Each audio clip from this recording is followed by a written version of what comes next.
Hello दोस्तों, नमस्ते, प्रणाम। मैं नित्या मौर्य सूरत से अपने यूट्यूब चैनल पे आप लोगों का स्वागत करती हूँ। शिव चर्चा गीत लेके आई हूँ, कैसे लगेगा कमेंट करके ज़रूर बताना। जय माता जी।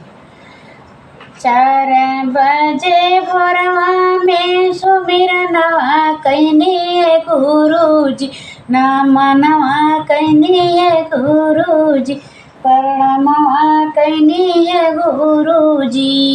4 बजे भोरवा में सुमिरनवा कइनी गुरुजी, प्रणामवा कइनी गुरुजी।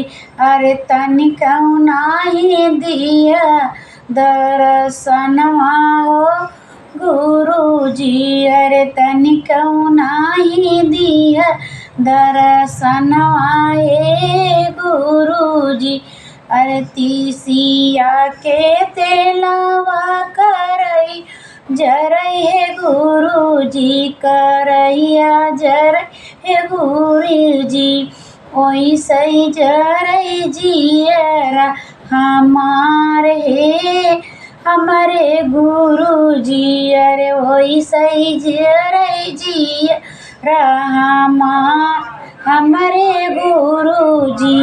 4 बजे भोरवा में नमन कइने गुरुजी, सुमिरनवा कइने गुरुजी, प्रणामवा कइने गुरुजी। अरे तनिका नाही दिया दर्शनवा हमरे गुरुजी। अरे जेठवा बैसाखवा के जमिनिया जरे गुरुजी, जमिनिया जरे गुरुजी। अरे वैसे जियरे जियरा हमारे गुरुजी, अरे वैसे जरे जियरा हमारे गुरुजी।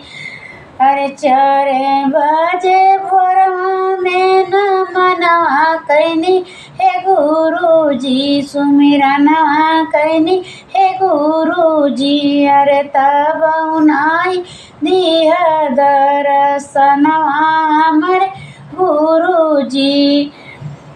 अरे भाई अरे तब ना दर्शनवा दिहना गुरुजी।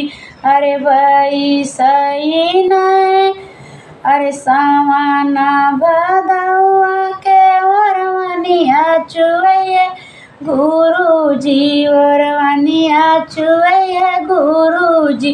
अरे वैसे चुवै नैना हमरे गुरुजी, अरे वैसे चुवै नैना हमरे गुरुजी। अरे 4 बजे भोरवा में नमनवा कइनी गुरुजी, प्रणामवा कइनी गुरुजी।